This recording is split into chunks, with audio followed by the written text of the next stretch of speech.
ഇത് കോടതിയുടെ പരിഗണനയുള്ള കേസായത് കാരണം ഒന്നും പറയാൻ പാടില്ല എന്നുള്ള മേളിൽ നിന്നുള്ള ഓർഡറുകളുണ്ട്. അപ്പോൾ അതുകൊണ്ട് എനിക്കൊന്നും പറയാൻ പറ്റില്ല. ഈ കേസുകൾ ലൈക്ക് പൂർണ്ണമായിട്ട് തീരട്ടെ, എന്നിട്ട് എനിക്ക് എൻ്റെ ഭാഗം എന്തായാലും പറയണ്ടാവല്ലോ, അത് ഞാൻ എന്തായാലും പറയും.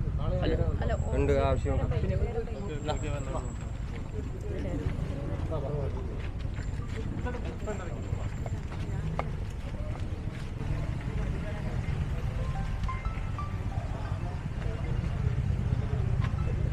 കോടതിയുടെ പരിഗണനയിലിരിക്കുന്ന വിഷയമായതിനാൽ കൂടുതൽ പ്രതികരിക്കാനില്ല. പരിഗണനയിലുള്ള വിഷയമായതിനാൽ കോടതിയിലുള്ള